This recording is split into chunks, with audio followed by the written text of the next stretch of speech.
soon as I adopt that position and put myself in that state, then the world starts to look a little more interesting, and I start to look at these challenges as something that has something to offer me rather than something to take away from me.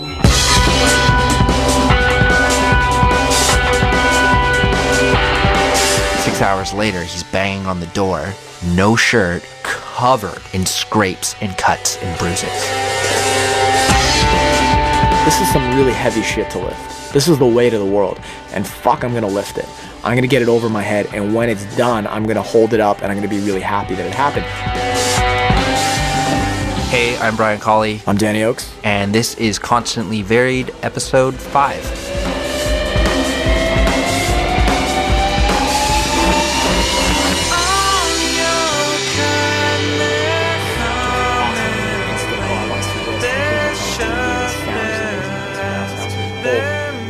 Wicked experience brought to you by Apple, and I was like taking it for granted until I thought about it. I'm like, oh, this is really cool. This is like out of a movie or whatever that movie was. Was it Minority Report? Everyone references that when they're talking about like touch technology. It's always like it was like Minority Report. Yeah. That's what it was. It was like I was moving shit with my hands. Yeah, from one screen onto another, and a lot of research labs are now using these like touch tables, but the whole idea is you literally can just slide it in the direction of screen, so you can slide it from a table like up onto a wall. Amazing. It's so psychedelic. So you know that I went to the BAM Center to study podcast production, but there like people are doing basically every kind of artistic discipline, which is now really including digital research. And so one of the things was they had these live tables, and there was a project that related to the river, because there's the river that runs through Banff. If you've ever actually seen the movie The Grey with Liam Neeson, I haven't seen it, yeah. But that river, there's this intense river, and so there's a whole history, and people living by water, they rely on it. And so to tell that story, what they did was they used this table, and the coolest example is you would take a rock and you'd set it on the table, and then you would get information about the rock. Right. So wow. now the rock had like a little code on it. So the table's like a digital kind of like, what's the deal? Like imagine a giant iPad. Okay. But when you set information, it's also reading that. So it's not just reading your finger; it would be reading a code on the bottom of a rock. So you would. Oh, okay. So you'd program. So it's got like a barcode or a QR code, whatever they're called. Exactly. That's crazy. So everything is essentially going to have like an IP address, and rocks are going to have barcodes and web addresses. Oh, that's totally crazy. Well, I saw something way back about how Google was involved in, amongst all the things they're involved in, mapping out every single area of our lives. So they had this thing where I think they were in Paris, and you'd stop at a certain point, and I don't remember if it was on your phone or maybe it was like at a kiosk or something like that, but you'd essentially step into it or look it on your phone, what have you. It would tell you everything about that spot. It would show you pictures and video about what it looked like 100 years ago and everything that happened in and around it. And that's really interesting. I mean, as far as what Google's trying to do and all this digital technology is leading us to, but you can go to the corner of whatever main street you're on and essentially see an entire history of that experience from that perspective, which is an amazing thing to do. I was on the new Google app for the iPhone the other day. The new Google. The Google Maps. Right. Because they took it off the iPhone because they're like in some sort of... the whole competitive thing. Yeah, or Apple took it off. I don't know, whichever. And it's cool because now, you can...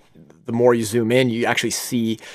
you see the outline of the buildings now, and you can see like a 3D model as if you're like walking through the streets. This is on the Google one. This is on the Google app, and it was cool because, and I'm like, oh, cool. What does the CN Tower look like? So sure enough, you kind of move your hand over to where the CN Tower is or the Sky Dome, and you zoom in, and it's like boom, you're like it's like you're hovering over a tower kind of thing. I'm like, whoa, that's really cool. Like I always think about the amount of energy it takes into just doing something so simple, and how much someone has to care to actually, invent that. It always really trips me out. It actually makes me, in a funny way, have all this real love and hope for our humanity, because somebody really, really has worked hard to make this experience of you just, looking for directions really interesting. Like it really just transports you into the future. It's amazing what we have right now. And I was just, talking about that moment where I'm, chilling and using the Apple TV and the iPad and my iPhone, and how I was able to share with my friend, and he was able to share with me all the digital stuff that we had. So, I would just, how amazing, like, Apple is to actually give this experience to our lives. Thanks, Apple. I'm like, oh man, have you heard this song? Have you seen this video? And I just take out my iPhone and boom, I've got it, on his TV instantly. Like there's no barrier. I don't have to hook up any cables. All I had to do was, select his Apple TV. And then, he comes back and he shows me a Vimeo that he made. And the Vimeo that he made was amazing. He did it with a digital camera and essentially technology that he had in his house. Yeah. And it blew my mind when I really thought about it, and especially how much we don't really think about these things and how incredible of a time we live in, and the exponentialness of our, existence right now, and how fast all this stuff is coming at us. Yeah, it's like sometimes I try and think, 10 years ago, like how different things were. And there's this theory, and I wish I could remember the name of the theory, but the whole idea of about singularity, maybe the exponential development, the time it takes for the first thing to happen, right? Okay, and then everything after that. So if you think for the first real interactive tablet, which there was tablets before, but really, let's say the iPad, and then quickly it was like, okay, cool, that's, relatively basic. Or look at the iPhone. It's like touchscreen phone.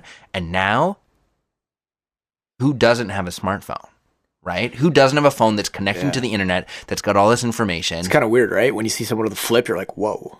Yeah. Yeah, and I feel kind of bad. You feel like they're Amish or something. Yeah, exactly. Yeah, and then it's like, and they kind of feel guilty and ashamed, like, my some phone some people prefer flip phones for some odd reason, Sometimes I wish I had a flip phone some days when everybody's texting you and emailing you, Well, it's kind of scary. I was on the subway, and I rarely ride public transit, so when I do, I just notice everything. And I was looking around, and I was going, 90% of the people are just so immersed in their screens, which is potentially a great thing, and it's potentially this scary thing. It's like we were talking about before, when you have something that can do something, it can go on both spectrums. Yeah, that's a really interesting thing. I've been thinking a lot about it too. We've kind of cut ourselves off to some extent with social experiences. You're sitting on the bus or what have you, and you can just be plugged into your device and your own reality. And it really closes channels of communication, because it's really tough to approach someone or engage someone who is, has headphones on. So at the academy, like, we have a rule, like, no iPods, no nothing. And I actually we have a group of youth who train in our Lift Toronto program, and the other day, one of them came up to me and he was like, "Hey, how's it going?" And I'm like, "Get those out of your ears, right? Don't talk to me with headphones on," because I immediately see, it sends the message to me on some level, whether it's conscious or unconscious, that you are not fully absorbed in what I'm saying. And in a social interaction, that's a big problem. So, it's kind of like an extension of eye contact. Yeah. If you're not looking at me in the eyes, I'm less likely to open up to you.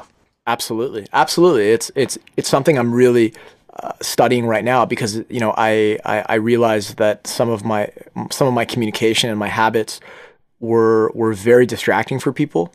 So I had to kind of face myself and start to learn how to re-engineer my behavior a little bit from the perspective of, if I have something to say, I really want to share it, and I don't want to impede any of that communication. So sometimes our body language or whatever signals we send in terms of, are we present in the moment? Are we there for that person when they have something important to say to us?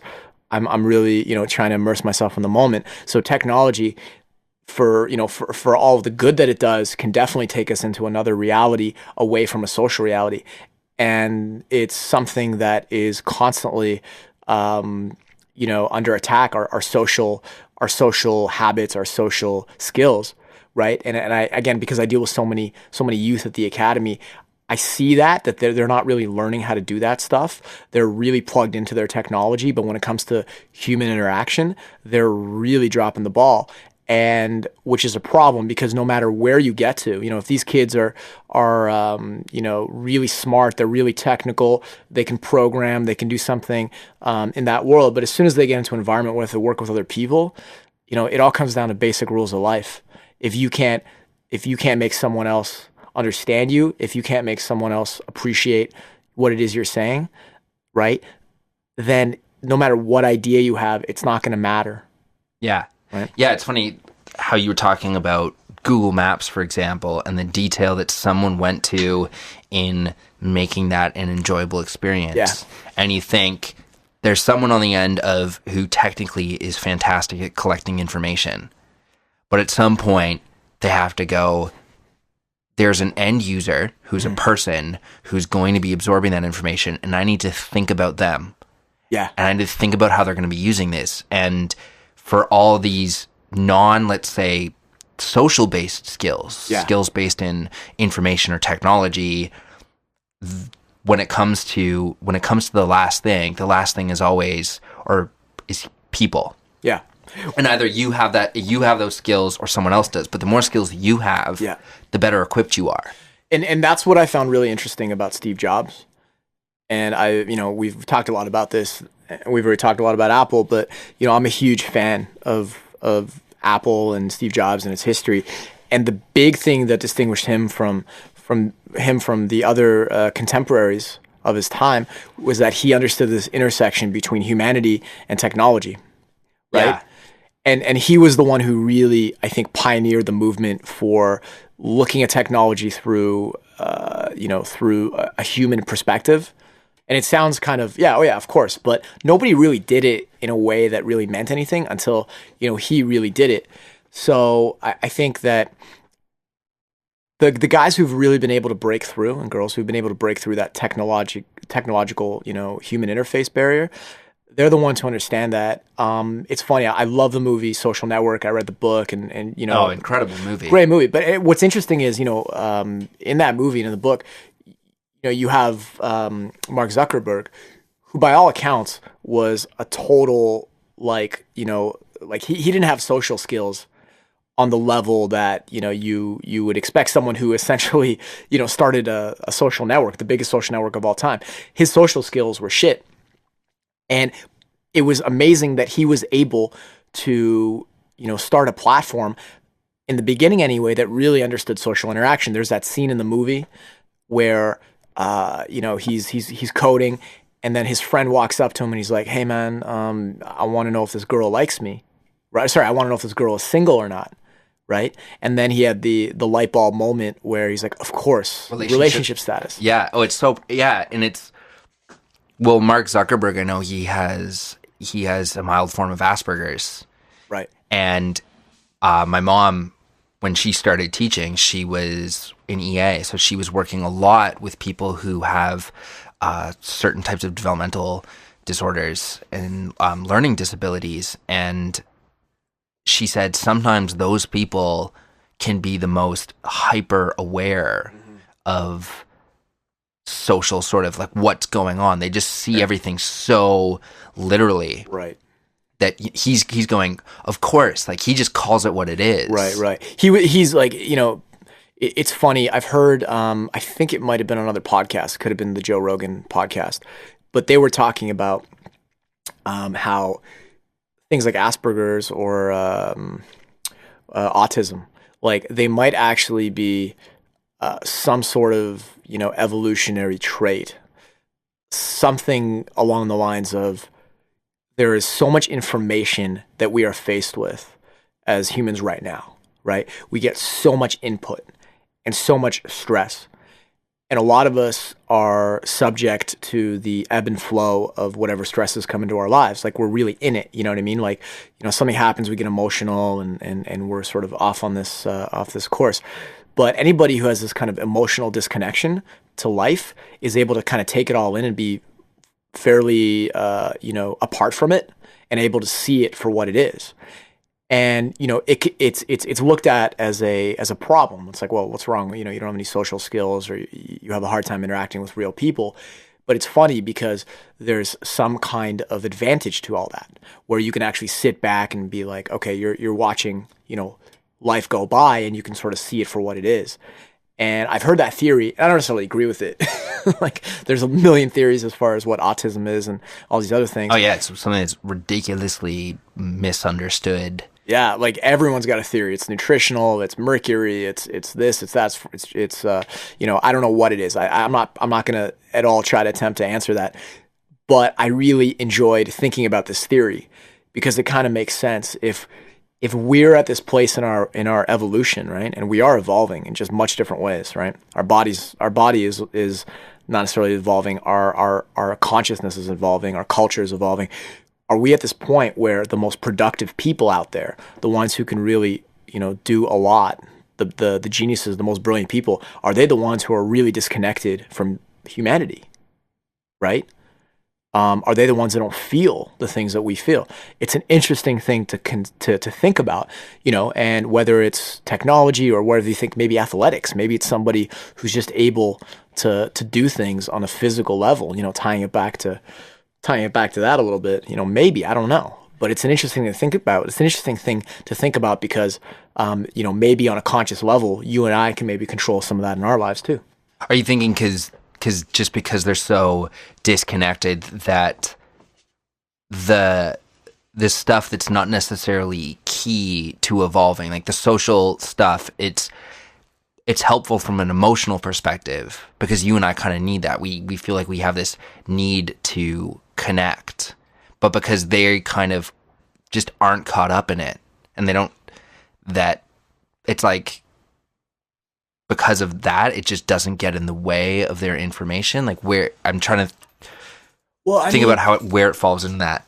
You know what? I think that we have to sometimes learn to look at what's happening from a different perspective than being in it, right? So through your eyes.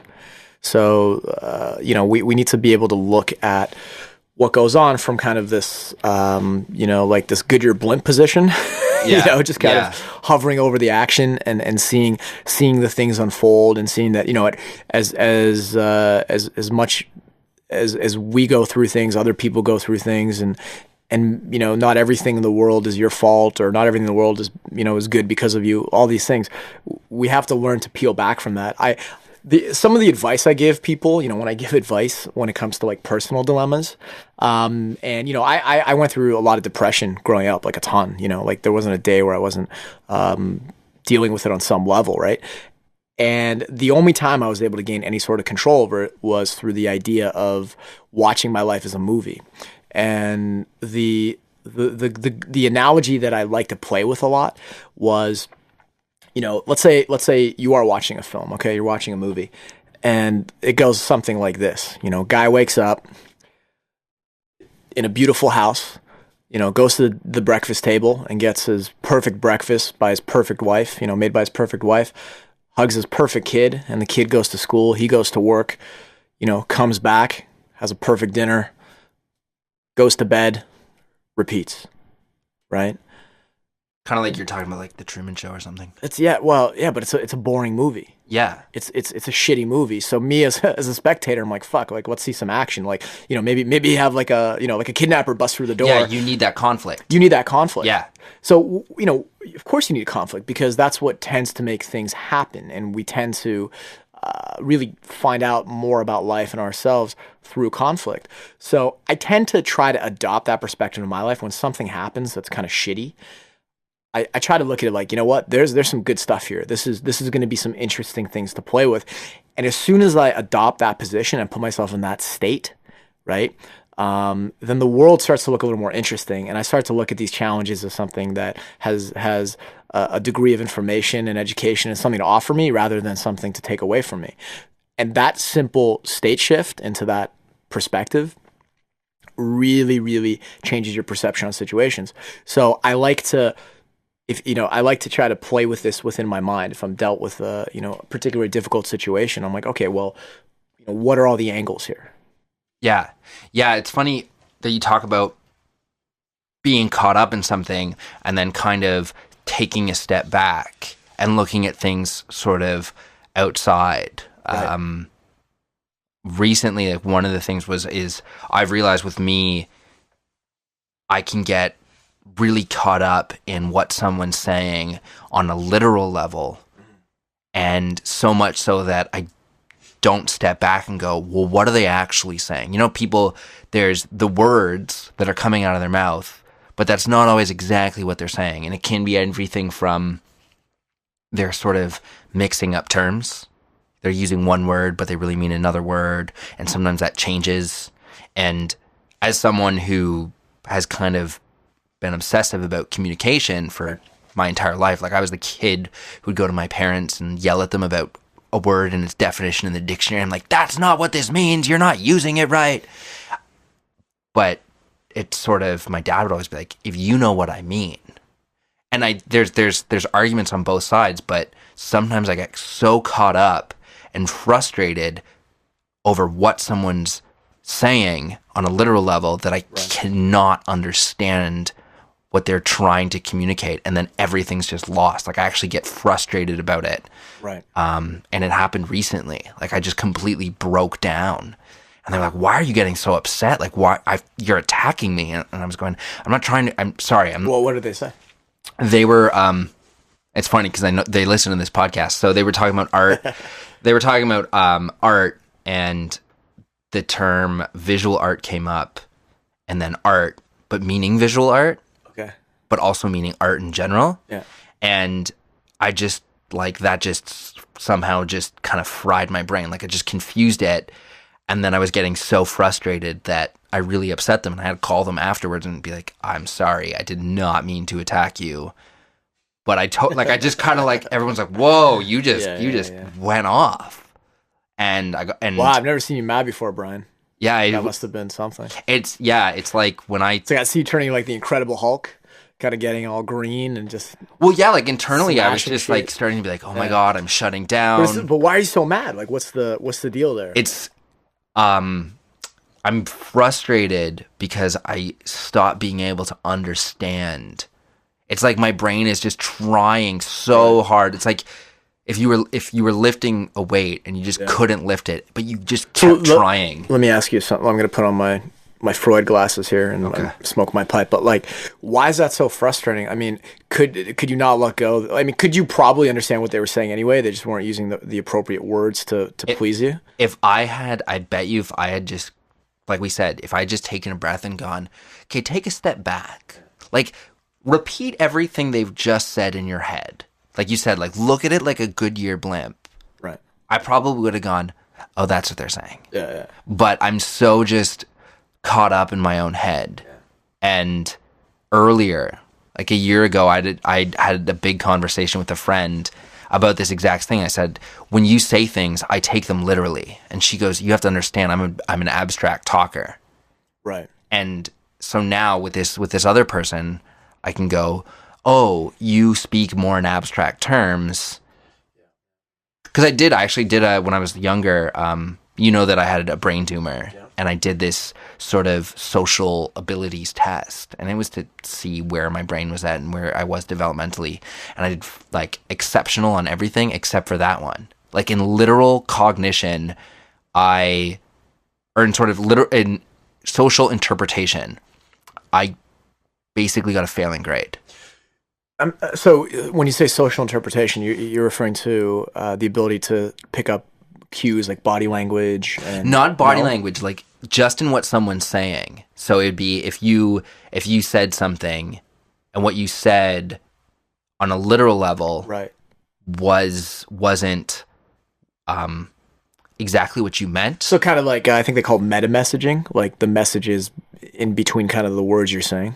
Yeah. And I think just because I'm so good at reading body language and all these other sorts of things and understanding the context of something and picking up on all these different other cues, I've just slowly started adapted. And it's very rare that I get into this sort of frustrated point. Right. But it happens. Work is in working situations, it's a great example. Someone says, I want you to do this. Like do what? Give me an example. If someone said, like, I want you, this is going to be a really low level example, but I would do better in this situation. But if they said, I want you to supervise this thing. And so I'm like, I'm watching that one thing. And then I come back and they're like, I told you to supervise this thing. I'm like, yeah. And something went wrong somewhere else.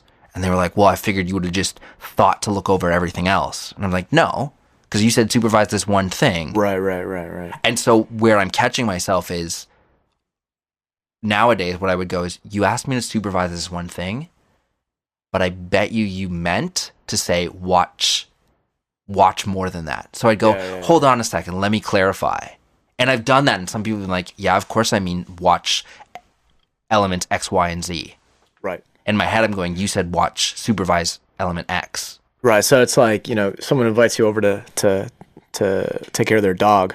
You're like, okay, and you're taking care of the dog, but meanwhile, the house is on fire. Yeah. And you didn't put out the fire because you were taking care of the dog. So it's kind of like, yeah, well, like, or if they had a cat. Like, of course you got to take care of the cat. House. Like the cat, if there was another pet, like, why didn't you feed the cat? And I said, well, you asked to take care of the dog. I just figured someone else was taking care of the cat. And I've run into those situations. So why do you think that is? Is that because of what you were saying? Like, is that related to the tumor? Is that related to? I don't know exactly what it's related to. I think I've always had this sort of words are this, right? Like words mean this, like this sort of real hardcore appreciation for terms and their specific meanings. Well, one of the things that I've been keying into lately is that words are not absolute things, right? They are absolutely non-absolute. So love, right? That word, it's going to have a different meaning for you. It's going to have a different meaning for me. Mother is going to have a different meaning for me than it is for you. To someone who's, an orphan, to someone who's been abused by their mother, it's going to have a different meaning. So I think communication, one thing that has been effective for me anyhow, is understanding what that other person, if I'm looking to deliver some sort of message to that other person or just get him to think about the thing that I'm talking about, I have to be able to assess what their I would say belief structure is, right? So if I want to say something like, you should be more nurturing. Okay, so hey, dude, you got to be more nurturing. Like a mother. Well, if you have a negative opinion of what a mother is, right, then I've just basically completely fucked up my message to you. Yeah. Right? But if you have to be more nurturing like the Dalai Lama and you're a Buddhist, you're going to get it. So one of the things that I've learned is to and this is in coaching. So coaching people on a physical level, it's like, what's your perceptual apparatus? Yeah. Learning as much, like understanding as much about you before I really can communicate effectively. So, it's just being very observant and present. Again, back to, being present in the moment and really understanding what someone's, life is like and building rapport with them. And before I can really communicate effectively, I have to know who you are on that level. So, and the reason for that is, unless I understand who you are, I cannot communicate with you. And communication is not a one-way street. It's not just me saying shit, hoping that you're going to get it. Right? Yeah. It's not just broadcasting. It's actually getting in and figuring out, how to detonate, those images in your mind. Yeah. And I think it's a really good point, especially as you talked about being a coach, as someone who takes on a responsibility of passing on information to people who have told you basically, I want that information. Yeah. So the teacher role, the coach role, what I think in this scenario I was just describing, this person is they're more educated than I am in sort of the classical art world, and so I think what I was doing was just sitting and taking a critical role versus going, be a student here. Be someone who has this opportunity to absorb language and try to understand what they're saying. Right. So sometimes we get into arguments over nothing. Literally, it's just someone has presented information in a way that for some reason does not does not coincide with your worldview, but they're really saying something that you agree with. Well, in your example of the mother Dalai Lama, say I have a negative opinion of mother, versus me going, that message irritates me. I could easily go, okay, when you say mother, what do you mean? What are the characters? Yeah, and it's the example. I could ask you, and I'd say, what characteristics are you referring to? And you might say, well, compassion, tenderness, right, unconditional love, things like that. And I'm going, oh, okay. Mother is just a term that is encapsulating something for you that's different, quite possibly. And as a student, I can go, or a receptor of that information, I can make a choice. Do I want to get his message, or do I want to just be pissed off about the concept that you referred to? Yeah, I mean, the thing behind this is that we will mostly organize our logic and our beliefs around an emotional state. And this is absolutely without question. And the example that I use is simple. Have you ever met somebody who has looked exactly like someone you hate? Right? Maybe it's like a bully that used to beat on you as a kid, and you see this person now, and you see this person in your adulthood who looks exactly like that person that you used to hate.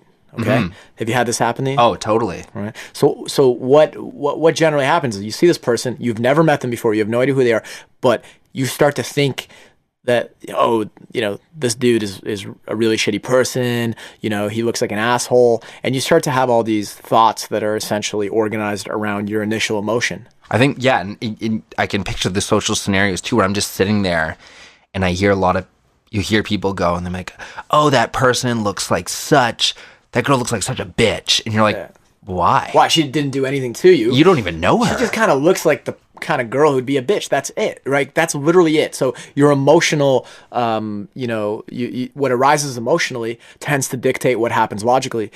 And on the flip side, you've seen people who look like a person you love, and you've never met them before, but you initially have affection for them, and you'll go up to them and talk, and you'll talk to them and sort of open up the gateways of communication, and you come at them with this emotional, physiological state of acceptance and non-judgment, and of course they're going to talk to you because you're coming at them from a open perspective.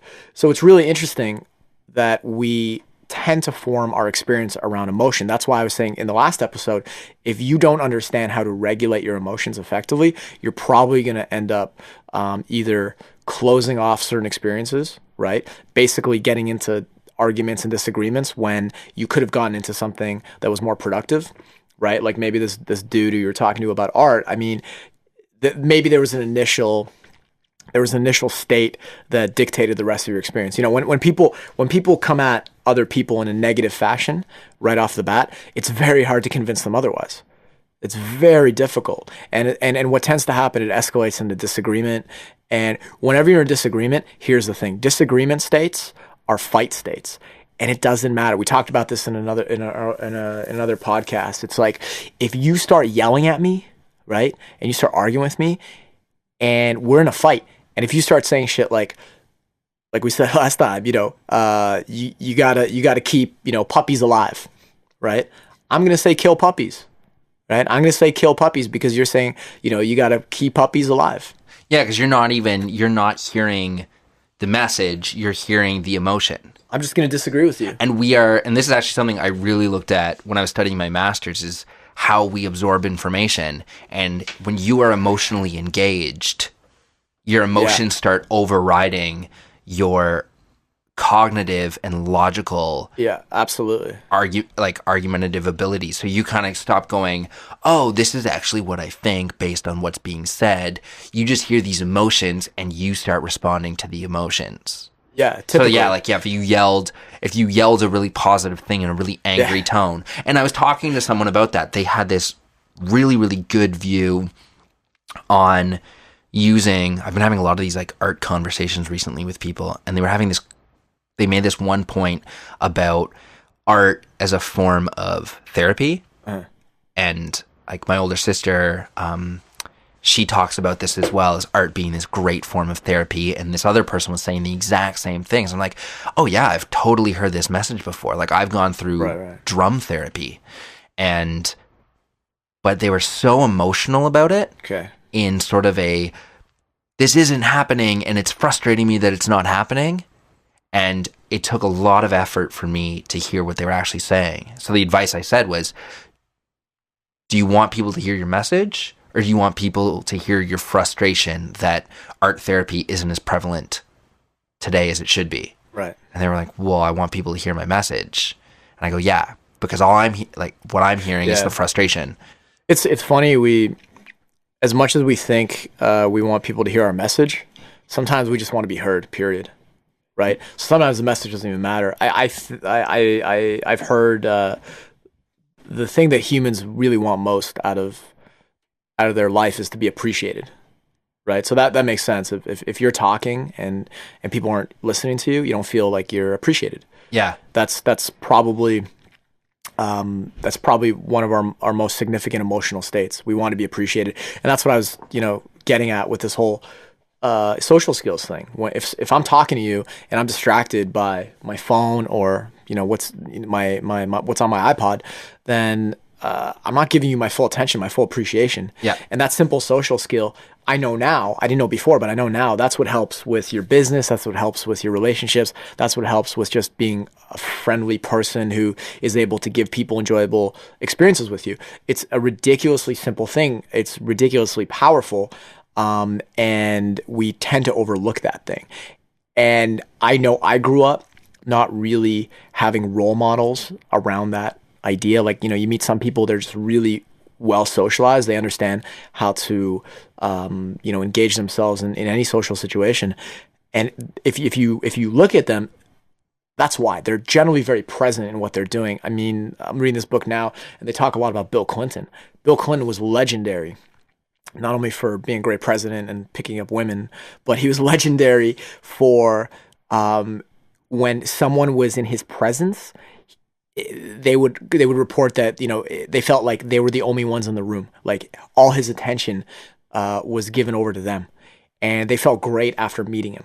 Mm-hmm. Right. So these masters of leadership and interaction and innovation and all this other stuff, they're legendary for their ability to be present. Right, for the most part.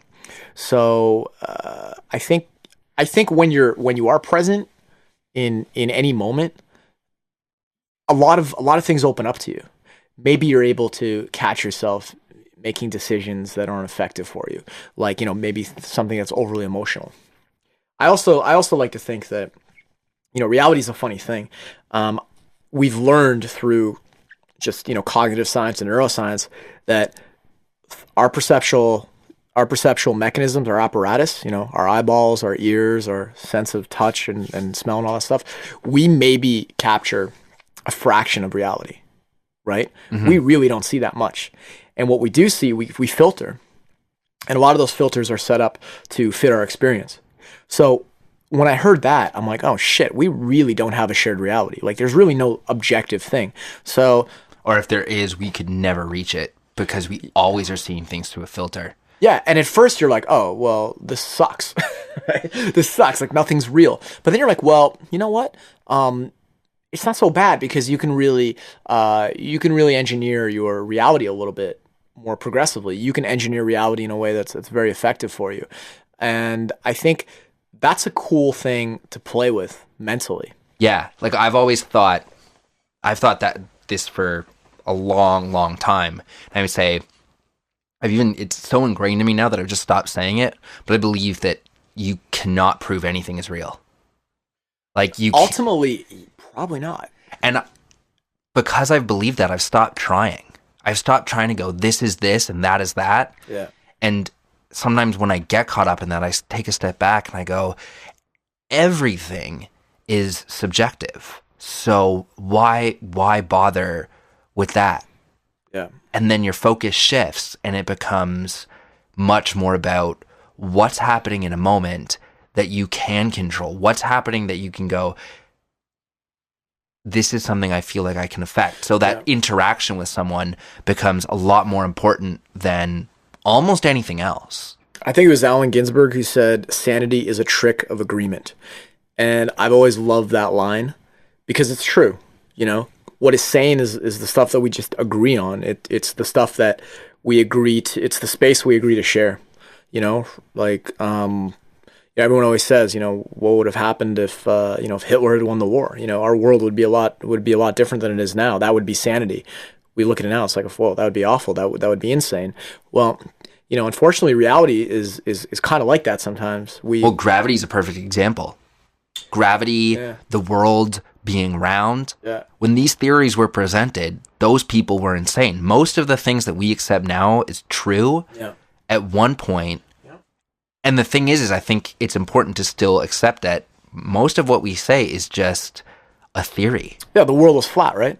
The world used to be flat. We all and everyone lived their life accordingly, right? Until it was disproven. So there's a lot of things. I mean, this is kind of way out there, but I like way out there stuff. Someone may prove this is this is like the holodeck. This is a Matrix-like simulation. I don't know. I mean, it's just cool shit to think about. But I'm like, yeah, if that stuff gets proven, then or we find that out. I mean, well, everything is on a different level, right? Yeah. Because if you kind of go, oh, well, what's happening may or may not actually be happening, but if you just kind of go, well, this is what I'm going with. What can I affect? And just forget the rest. Maybe we're just in some motherfucker's video game. I don't know. Like, I don't really care, to be honest with you. I just think all this stuff, all this, free form kind of exploration and all these ideas, which are awesome to think about, I think they always lead me back to this kind of place, which is novelty, right? This place where things are actually kind of cool if you play with them. And setting your perceptions and your beliefs up to really enjoy life and extract as much joy out of it.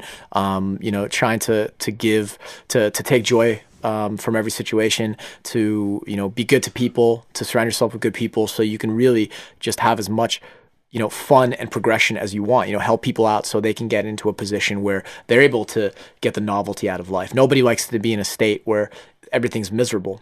You know what I mean? So I find, that worldview for me really works, because I can look at something really shitty that happens to me and be like, oh, it's actually not that bad. This is actually a really good challenge. And again, the parallels to physical training for me are identical. Anytime I remember talking to somebody that was going through a bunch of shit, and I just, and I was like having a really hard time, getting through to them. But I gave him, I was like, well, let me ask you a question. How do you feel when, you pick up a really heavy weight and put it over your head, right? 'Cause, this dude works out and does the Olympic lifting stuff that we do. And I'm like, how do you feel when you hold that huge weight over your head? He's like, I feel amazing. I'm like, okay, that's cool. What if the weight was like nothing? What if it was just a fraction? He's like, how'd you feel? Well, I wouldn't really feel that much. It wouldn't be that significant. I'm like, so isn't that interesting that when the weight is really heavy, right? When the challenge is really big, you feel the most reward. Yeah. Right? And I said, well, you know what? Next time you wake up and you have some depressing shit on your mind, well, why don't you reconfigure, your brain to kind of think of it that way? This is some really heavy shit to lift. This is the weight of the world, and fuck, I'm going to lift it. I'm going to get it over my head, and when it's done, I'm going to hold it up, and I'm going to be really happy that it happened. And again, that simple shift of perception was enough to I think, turn that person's day around. And it was just a really simple way to look at an obstacle as an actual, advantage. Yeah. Right? There's this book that I read, and I think it's called The Key to Happiness. And the takeaway I had from it. Is it one? Is there one key? It's kind of what you were getting at. And they said one of the big things is to tell yourself, this is the best possible thing that could have happened to me. Yeah. And basically, that's a good trick too. Yeah, you just tell yourself that, because what it's doing is it's reframing, like you said, your perspective. So you're going, how can I turn this thing into something that of value? Yeah. This is the best possible. And the story I like to use to iterate that point is, I was out one night wearing this new pea coat that I got, and I went to this DJ show, and there's this DJ spinning from Australia, and when we got there, they said, "Are you going to check your coat?" And oddly enough, I said, "No, I don't believe in coat checks." I was very adamant about not checking my coat. And of course, like, karma comes back to me. The universe is like, "I'm going to teach you something." Yeah. I left my bike keys and my house keys in my coat and then threw my coat in a corner. Okay. If you're going to throw your coat in a corner, take your keys out. Like, put them in your pocket. And of course, the coat gets stolen. That's the moral of this podcast, folks. Keep Put your your keys in your pocket. That's the key to happiness. But Put keep in your pocket important right stuff there. close to you. Okay. And so I'm like, whatever, throw it to the side. And of course the coat gets stolen. Of course I don't have my keys. So my one friend goes, "Well, here's the keys to my bike. Okay. I'm just staying around the corner. You can take my bike to wherever you need to go to." Right. And then my other buddy goes, "Hey, we're going to an after party with the DJ. Why don't you come hang out with us? I'm going to go back to my girlfriend's place. You can sleep in my bed." I'm like, perfect. That's great. So I go out. We go to this party. It's, a typical post-concert type of party. There's a lot of alcohol. There's a lot of drugs. Some people are doing coke. And I leave with this dude and his girlfriend, and we go to the 7-Eleven, and they just go crazy on food, and it's all laughy and fun and just cool. And then we go, and I go back to his place. 6 hours later, he's banging on the door, no shirt, covered in scrapes and cuts and bruises. Okay. And I go, "What happened?" He goes, "I just got out of jail." I'm like, whoa, what? So I bring him in. I give him he's shaking, so I'm hugging him. Okay. I'm like, "It's going to be okay." And then he basically tells me the story about how when he got back to his place and his girlfriend lost it on him, started accusing him of cheating, and just starts beating him up. And he's just trying to get out of the room. He's like, "I got to get out of the room." And then she calls the cops and is like, "Blah, blah, blah. My boyfriend's hitting me." And the roommates are all there. And he's like, he just gets out of the house. He goes to the roommate. He's like, "Listen, my stuff's inside. Can you just bring it out? It's winter. I don't have anything on." The cops come. Shit. Take both of them in, because he's like, "No, she was beating me." She says, "No, he was beating me." They take both of them in. She doesn't have a mark on her. Right. And so they look at him, they look at her, they question both of them, and they go, She whooped his ass. "Yeah, okay, you're free to go to the guy, and to the girlfriend, she has to stay and everything." But basically when he comes back, the message I was saying to him was, "Dude, none of this was your fault. Okay. Like, don't start beating yourself up. Like, this is going to be okay." And he feels so guilty. He's like, "I can't believe she's in prison. I feel terrible about this. Her sister called me and just reamed me out."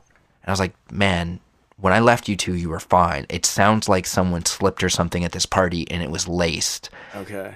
But the big thing I thought about was, had I not lost my keys, I would not have been at this guy's house when he came home to just comfort him and spend the day with him and everything like that. And so I thought, yeah, that's why you're like, that was the movie right there, man. That was the crazy ass movie. Yeah, I needed to be there. Wow. Like, there was, and I remember that whole night I was trying to tell myself Shit, that. I'm never checking my code again. Just to see what happens. Sorry, why do you hate code checks? This is the thing I was like, why do you hate code checks? It's when I go into a place and there's cover. Yeah. Because I'm paying for cover. And I mean, I'm not drinking and stuff. And so I feel like I'm sort of hyper aware. Do you not drink? Don't drink at all. I don't touch alcohol. No alcohol, no drugs. So much about you. Yeah. Yeah, it's because there's all these things about me that I forget that people don't necessarily know. Yeah. Like 9 years or something. Really? Yeah, I love being sober. Oh, well, okay. Like, I go out and think about all the parties at the Academy Alliance.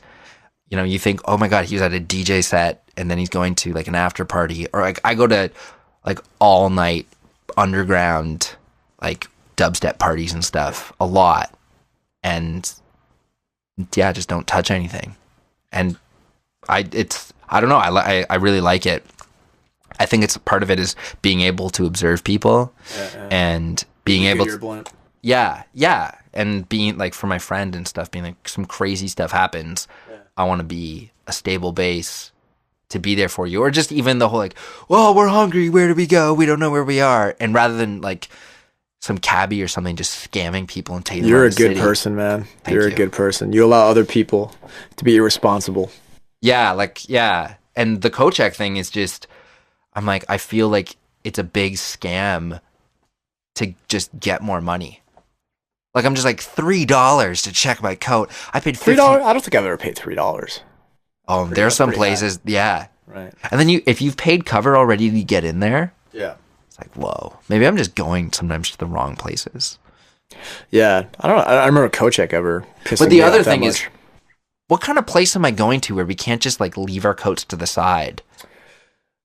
Yeah, I've never had a coat stolen from a party. That's that would be shitty. Yeah. That would be shitty. Like, I assume at the bar it was dark, people were probably really drunk, that someone thought it was their coat. You know, I want to believe Yeah, it. all those high people. That's why you don't do drugs. So I know where So my you coat don't is. so you don't take the wrong coat. Yeah, because imagine if Yeah. I got home the next day, like I would feel awful. Yeah, that's a shitty thing to do. Take someone's possessions. I mean, that's a crazy state when you come down to think about it. What kind of person's going to be like, you know what? Here's this coat. I really like it. You know, and the owner probably really likes it, and the owner is going to be freezing his ass off, right? And at the end of this party, but I'm going to take this coat anyway. It always trips me out to think about what a person like that is really thinking. Like what in their mind justifies that behavior. It's really kind of trippy to think about. Like we were saying the last podcast, if you approach it with the knowledge that this person probably thought whatever their context is, that what they were doing is right, it's either one of two things. It was like a total mistake, or they've got such an interesting view of reality that taking things in the moment is okay, this super survivalist. And then I kind of want to go like, I just, more than anything, you talk about switching your view, I just want to understand that. Like, how could... Yeah, that's an interesting one, man, because it's like, someone takes your shit, listen, it's wrong. It's wrong. And whatever, viewpoint they have as far as, possessions or nobody really possesses anything, and what's yours is mine, all this bullshit. It doesn't really matter. Taking someone's possessions without asking is definitely wrong. Yeah, because I was like, if you were at a restaurant eating and I reached across and ate your food, how'd you feel? Yeah. Well, I mean, for me, like, here's the thing. Like, if this is what I was talking about before, someone steals your shit, it's wrong. Yeah. And I mean, and that's bad enough. And I think everybody's natural reaction would be to be pissed off and angry and to really dwell on it and, not really ever resolve it in their mind. I would rather try to be like, all right, you know what? Fuck it. I'll just buy another one. It's only a possession. It's not that bad. It's, hopefully they use their they need it more than I do. And, that's their karma, really. And I'm done with it. I don't really care after that point, right? Because I don't want to have to be, I just find more and more that, being angry is just such a shitty place to be. And it's just a shitty way to use your resources, Yeah, why get caught up on that? Yeah, like, it sucks, but why make it suck more? Yeah, one of the things was funny was before that coat got stolen, maybe 2 weeks before, I had a conversation with a friend, and it was all about lessons that you can ask for and lessons that you can learn. And it's sort of basically you take your surroundings and you look at them in a way to teach you something. And it was the lesson of releasing. Okay. Learning how to release things so that you can appreciate the time they have with you and then release them when they're gone to accept something new. Kind of like what you were saying in the past episode about if we're like an operating system, right, we can only handle so many things running at one time. Exactly. So with the coat, it's like, okay, it was a great coat, but it's a coat. I had it for a couple of weeks. Yeah. It's gone. Move on. That was its time with me. If it was meant to be here with 2 weeks or 2 years, the code had a higher purpose. Yeah, yeah. And when you can like attribute that to some things, what you're really doing is you're looking for the lesson. You're looking for the bigger meaning. You know what? Here's the thing: if there's if there's actually some sort of higher meaning to it all, cool. If there's not, cool. It doesn't really matter. All that I know from like just a cold hard scientific perspective is we ultimately have full dominion over how we choose to perceive things. We can set up our world any way we want to. So in my opinion, I'd rather do it in a way that's a little more enjoyable, that I could appreciate, everything that happens. And listen, life is going to be shitty. Bad shit's going to happen. Bad shit is going to happen. So if it happens, I want to get the most out of it, right? So there's what's that movie? Riding Giants, I think. Oh, it's the surfing one. The surfing movie. Yeah. So there's this one scene in it, which I love, where the old school surfer dude, I forget his name, he made the statement, he's like, you know what? When other people are leaving the beach, right? When other people feel that the waves are too dangerous, that's when I go to the beach. Right? Yeah, I remember that scene. It's like during like a tsunami, he's like, when other people are leaving, I'm going. Because those waves that people are afraid of, I'm the one who waits for those waves. And what an awesome, way to look at shit. And I think that little nuggets like that I pick up from movies or books or other people, I always hang on to those things. And I'm like, yeah, that's a really good thing to believe. I know I can believe whatever it is I want. Everything is real that you make real. So I'm like, I'm going to believe that shit because it's really, really effective for me. Right.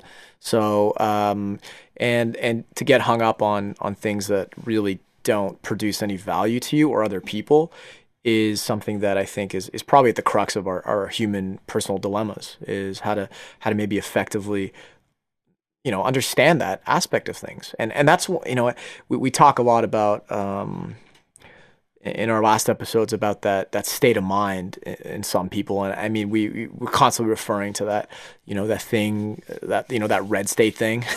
Yeah. Some people who are kind of landlocked and ideolocked into this worldview that's all about, my freedom and my shit, and other people want to take my shit and I got to fight for my shit and, God bless whatever. It's such a shitty place to be. Like that produces so much bullshit. I really, from my perspective, looking at that, I just wouldn't want to choose that for myself. I understand it's hard for some people who grow up in that situation, but it's really something that is on the world level can be really frustrating to see when we have all this access to resources, technology, Apple this, Apple that, and you still see, boom, people living in their own kind of delusions. Maybe that's that Fox News thing we were talking about last week. People just kind of choosing their reality. I guess, if you think about it, you really think about it, it's no different than what I'm saying. They're choosing this reality. They're choosing this reality where it's, my guns, my land, my this, everyone's an enemy. They choose that. Mm-hmm. And I choose what I'm saying. Is one right or wrong? I don't give a shit. I look at what that attitude produces. It produces a lot of bullshit. It leaves a trail of really, really silly things, right? So I'm hoping with everything that we have, access to, and this technology and our ability to communicate at hyper speed, well, some of that will eventually play itself out. Yeah, my big thought is, and the way I tend to gauge a lot of things is, how will this action affect anyone around me? And not just in my immediate vicinity. I should say, how will this action affect anyone? And could you repeat it infinitely? It's taken from Immanuel Kant, Kantian Deontology. The whole idea is, could you reproduce this thing? Could everyone in the world do this thing and it would still exist? So that's really interesting. Possessions. Could I take someone's loaf of bread and could we all still own a loaf of bread? Right. And if everyone was taking everyone's loaf of bread, the concept of ownership would just cease to exist. So, ergo, don't take someone's bread. See, I see what I'm talking about. I don't like your analogy because I don't eat bread. I'm paleo. Oh yeah, so that's completely lost on me. That's lost on me. When you say bread, say steak. Okay, so yeah, there we go. Now Danny accepts it. That was a really good example. Yeah. Good throwback. No, but that's a really interesting thing to play with because you're right. That's a nice nugget. If it can't be perpetuated, is that really on our plane of existence? Is that a good thing or not? Right. Mm-hmm.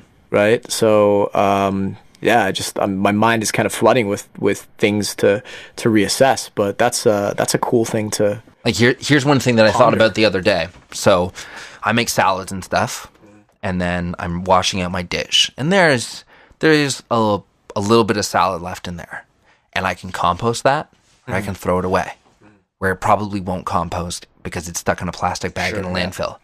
And I go, well, that's negligible. That's nothing. Right. Or it's almost nothing.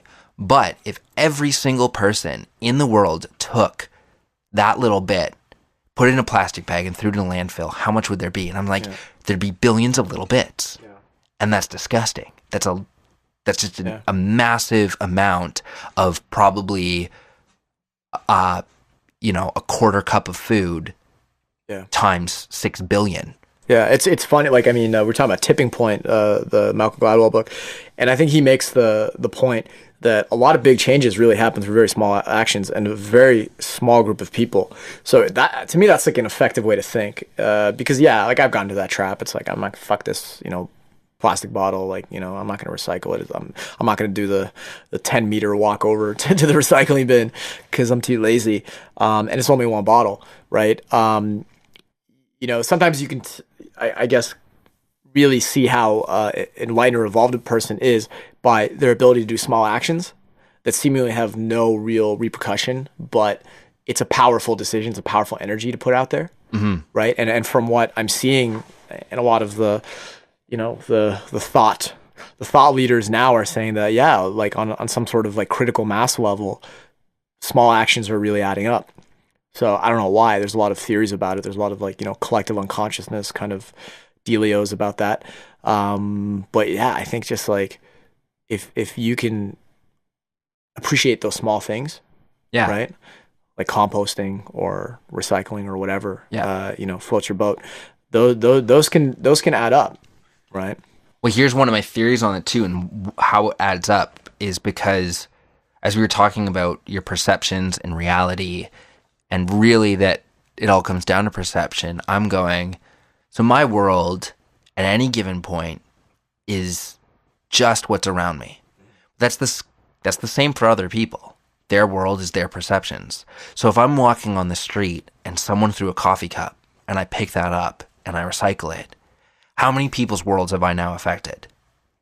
And if you think about that exponentially, if they all did the same thing, if we all picked up one piece of something on the ground, if we all picked up that one coffee cup and recycled it. Totally. You know what? I like thinking that way. I got into a discussion with somebody last weekend just about politics, and just I was telling him how unenthusiastic I was about voting. Like I'll vote, but like I really just don't feel it really makes a huge difference. Not because it's just one vote amongst many. It's just I feel that the real power is not not at the top. Yeah. I feel that our political system is so overrun by bureaucracies that are set up for other people's interests, that real change doesn't happen at the top. It really happens at the bottom, and I really think it happens with the way we spend our money. To me, that's the most effective way we can really vote on a daily basis, and small decisions add up. So I really feel that on the level that you were talking about, recycling, on your level and how it adds up to the big picture. I think on our on an even more significant level, choosing which businesses to support, your small businesses in your community, your local, farmers, for example, companies that do good things ecologically, and making those choices, right? Understanding the big picture, sometimes paying a little bit more, but understand you're actually, paying less in the grand scheme of things, enlightening yourself on those decisions. I feel that's a very important mindset to have right now in this day and age, because we used to be cut off from I would say the information process when in regards to the products that we consume. We used to not really know how things were produced, where they came from, but now we do. We know everything about everything right now. Right. And even people who are lying about it, they soon get figured out. It's really hard to get away with shit nowadays. So by buying the things that you think represent the values that you want in the world, that's how we vote. In my opinion, that's how we vote. That's how the small becomes big. Yeah. Yeah. And I think that opinion is shared by a lot of people. And it's something that I heavily encourage, and I've said it for years. I think social buying is so important. I look at how a company produces its stuff. I look at how a company packages its stuff. Like my mom and I were talking about deodorant, we just had Christmas stocking stuffers. And the big thing I was saying to her, I go, I don't like this company because I think they overuse packaging. Right. And she was like, well, what does that matter? And I was like, well, it all matters. And if a company, one of the big examples I look at is like Starbucks. Like they're really into ethical bean buying. And these are these farmers halfway across the globe who are really, this is their livelihood. So they're really affected by how a company like Starbucks buys things. Would Starbucks have started buying ethical beans if consumers didn't demand it? I don't know. But consumers demanded it, and so they did. So I'm like, that's a good thing. Yeah, we have a lot of power as long as it's organized. I think a lot of people point to the right wing in the United States, and they say, wow, like those people are very powerful, right? Like the right wing vote is very powerful. And why is that? Well, it's because they're passionate and they're organized, right? Like, say what you will about their politics, but they're able to essentially, galvanize themselves around a single concept or idea, as simple or sometimes silly as it may be. Let's say a war in a country that, is not warring with us. Well, they're able to do it. They're able to get their minds and hearts around something and mobilize. And I think that's a really good lesson for anybody else, is that, you can really make some things happen in this world by simply organizing yourself around ideas and just, accumulating people and energy that is in that direction.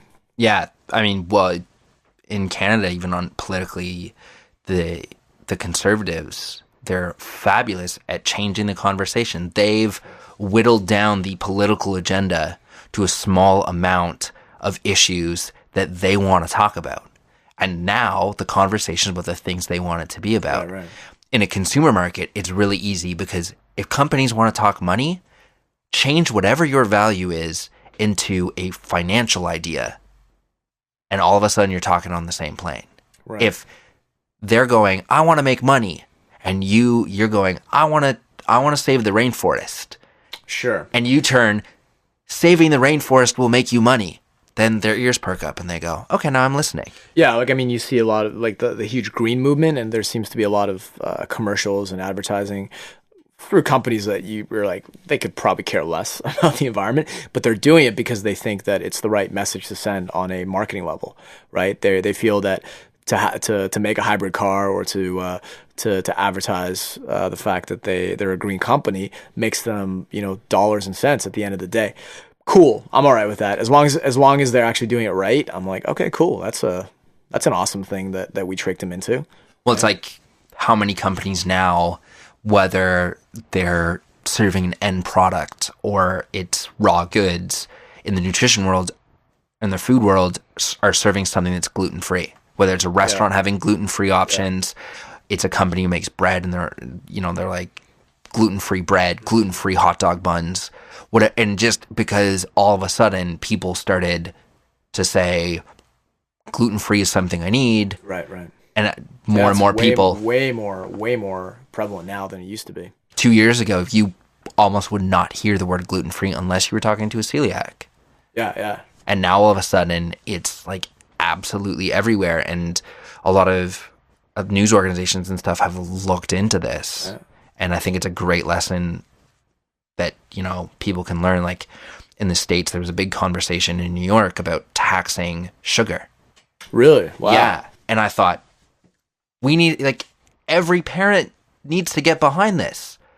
You want to eradicate type 2 diabetes, which... completely preventable. Yeah. Type 2 diabetes is... it's not even a disease, and if you look at it, it's completely preventable. It's an epidemic. It's an epidemic, yeah. And when people make that comparison, like, you're spot on. And I think if you talked to anyone with type 1 diabetes, they would go, no one wants to live with this. This thing that, is totally taking over your life. So if it is preventable, if type 2 is preventable, type 1 isn't, but type 2 is, why not do everything possible to avoid it? And I'm thinking every parent. It's funny because my dad is type 2, but again, he wasn't born with diabetes. And so I'm long past the stage of trying to tell my dad what to do on a nutritional level. It's very hard to convince your parents how to do anything right. But anyway, so we're sitting down at dinner and whatnot, and so he orders a coffee, and he's like, well, I can't have any sugar in it, so he puts in his sweet and low, and his meal consists of like bread and pasta and this, that, and the other thing, potatoes. And he's eating, and I'm just looking at this. I'm like, you're staying away from sugar, right? But if you ate sugar, it probably wouldn't be the worst thing you ate. I think bread has white bread has a higher glycemic load or index, I forget which one, than sugar. Yeah, because right? You eat it and your body just so quickly converts it. Yeah, like the load of bread, even potatoes, and some other things like rice cakes, things that are considered healthy, will spike your insulin, more than sugar in some cases, like dramatically. So, my father is someone who listens to his doctors, who listens to conventional allopathic wisdom, and he's totally missing. Like he's just completely failing, right? It's getting worse, not better. And so what do they? They just ratchet up the drugs, right? They're like, well, we just need more powerful drugs. And I can, like a genie, I could make that shit disappear if he just listened, right? And I'm sitting back, and it's just, it really makes me feel like shit sometimes when I see people who are just so misled. And it's almost worse than not knowing, because they think they know. They think that they're getting the right advice. And I remember when I was at my least healthiest, right? I was doing everything in my life that I thought was really healthy. Like I was a vegan, okay? Not to say vegans are unhealthy, but I was a vegan who was eating a lot of processed food. So I thought that simply by the absence of meat, I would be healthy. And I ate a lot of, processed soy and this, that, and the other thing, a lot of grains. And I was doing my workouts were like very commercial gym kind of workouts, using a lot of machines, not really being into what I was doing, just kind of doing it because I thought that's how you get healthy. And what changed everything was when I started, doing martial arts, and then a little bit later doing CrossFit, and my body just started really changing around this like new thing that I was doing, which was much more engaging in my body. And as soon as my body became more engaged, my mind became more engaged. Also, my habits changed. Like I would be craving these different foods, and I started to change my diet in a more favorable way. I stopped eating processed food. I definitely started eating meat again, obviously, but now I'm eating what I would consider as close to ecologically friendly meat as possible whenever I am able to make that decision. And everything has changed. My health is completely 180 from what it used to be.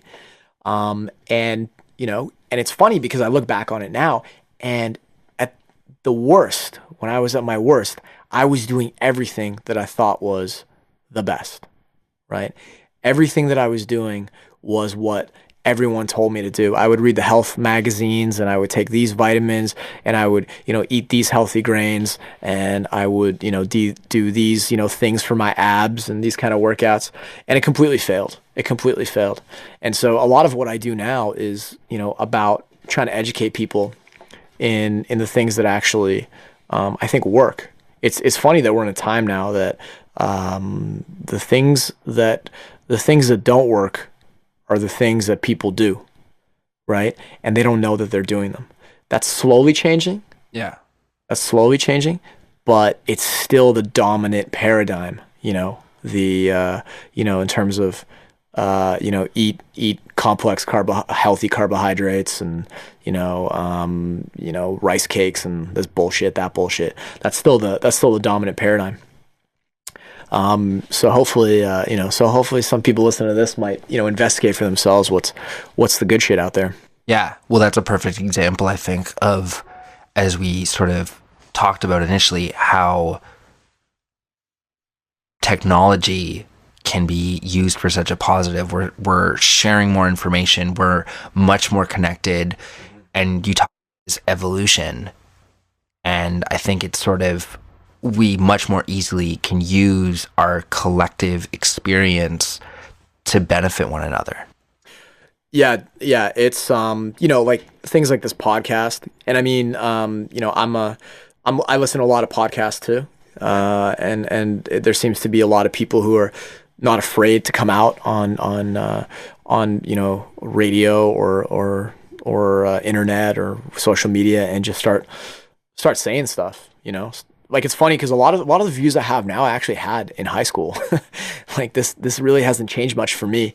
But I think that I came to a point in my life, out of high school, where I kind of buried a lot of those things, my wacky ideas and the shit that I thought was like right and correct. And I sort of started getting into the conventional wisdom. And now it's like, full circle again. What's cool is, you can talk about this stuff. Maybe it's like what Seth Godin talks about in Tribes. If anyone's ever read Tribes by Seth Godin, good book. He also has a great TED Talk on the whole concept, which sums it up nicely. But, his idea that now we're able to like aggregate communities much quicker, right? So it's like, if you used to be the freak in high school, right, who liked, the Smiths or the Cure, and you had, a hard time getting friends or this, that, or the other thing, well, now that's kind of changed. You can, there's literally a million people like you. As weird as you think you are, there's a million people exactly like you. And when you have a community, you're doing okay, right? Which is kind of the cool thing about our world now, is that we're able to form communities hyper fast and to essentially, build support systems and build some sort of, social infrastructure and stuff like that. Obviously it could be negative, like in the case of, dumbass rednecks, but in a lot of cases it's overwhelmingly positive. I feel that the positive is definitely overshadowing the negative at this point.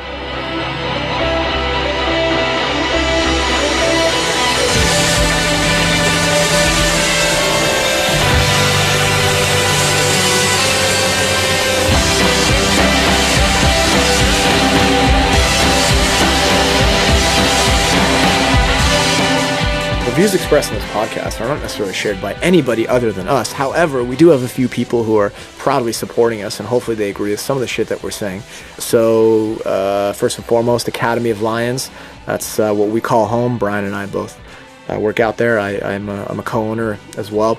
So, if anybody's interested in exploring their physical fitness or their physical expression through CrossFit, Olympic weightlifting, personal training, anything like that, academyoflions.com. Also sponsored by Chad Magazine, TCHAD. They put out a quarterly magazine that is pretty good little lifestyle piece. Sully Wong sneakers and now handbags. They do some cool stuff on the fashion tip, and we always love getting stuff from Sully Wong. They're all right. So check out Sully Wong. And Bikes on Wheels. Bikes on Wheels. I biked for the first time the other day in the snow. The first snow of the season. It was awesome. I realized how badly I needed to go to Bikes on Wheels because I have like no brakes. my bike does not stop. My tire. I was sliding all over the place. So I'm definitely gonna hit up Bikes on Wheels this week, because I'm pretty much gonna be biking through the winter. So because I don't want to die, probably have to get some stuff from them. Some new handlebar tape, maybe. I'll get the Brian Cauley yellow. And we never mentioned this, but the song off the top is Casey Accidental by Broken Social Scene. So I guess Arts and Crafts, they allowed us to use their music for no charge. So I guess they're technically kind of a sponsor too. So yeah. Thanks, Arts and Crafts. Thank you, Arts and Crafts, for making fantastic music right out of the city of Toronto.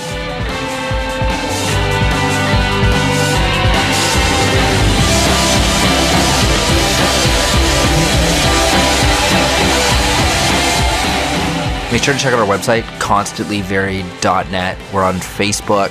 Just search Constantly Varied, Twitter @CVaried, and subscribe to the podcast in iTunes. Please subscribe to the podcast. We're trying to build a little army of fitness nerds. If you follow us, it definitely helps.